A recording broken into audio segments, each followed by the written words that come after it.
You'd have thought movie stars have been around as long as movies themselves. Well, it's not quite like that. It's 100 years exactly since a film was first promoted, using the name of its leading lady, the publicity. I didn't say, she's got a funny name, this woman, it just makes me laugh. Sorry, I'm sorry. Are you going to spoil it and say it now, or just hold on? No, you'll hear, you'll know it when it comes. Yes. Giles Brandreth is our leading man in the story of how Hollywood created and controlled. It's not that funny, actually. It's a bit controlled the first celebrities of cinema.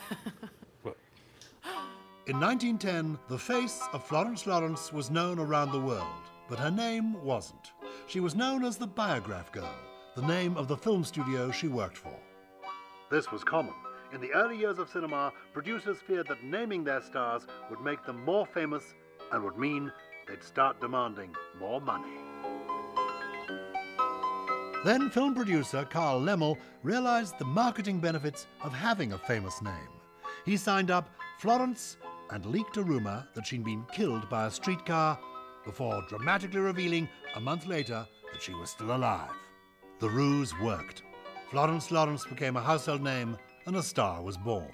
Well, the relationship between star and studio was okay so long as the star recognised that the studio was in control. They tied people to these marvellous 7-year contracts with all kinds of options and suspension clauses. If you were suspended, which you could easily be for refusing, for instance, to play in a certain film that the studio wanted you to play, then you were suspended for however long without pay. And the studios tended to use that suspension period as a weapon and also as a money saver.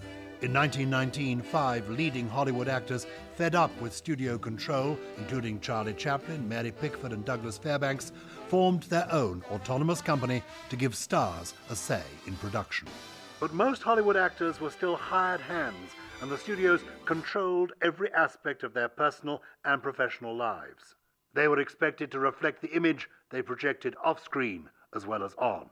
The magic was kept because the public didn't know too much about their stars. Now, people talk about all sorts of intimate things, far too much information.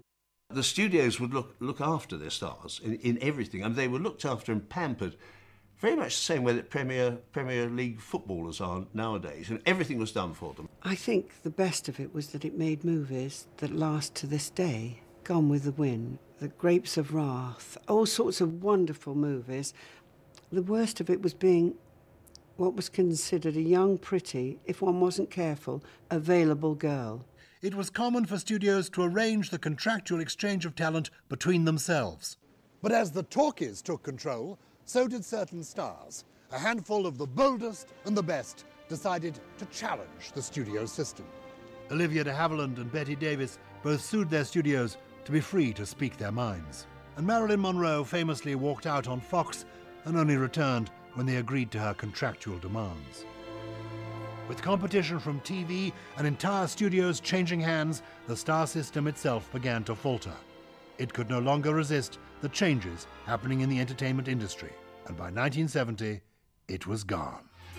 One element that stars of yesteryear have in common with today is the pressure to stay young and beautiful, and how cruel the system can be when youth and beauty run out.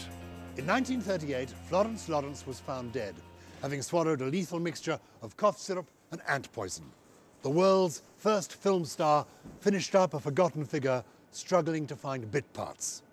It doesn't always end like it does in the movies.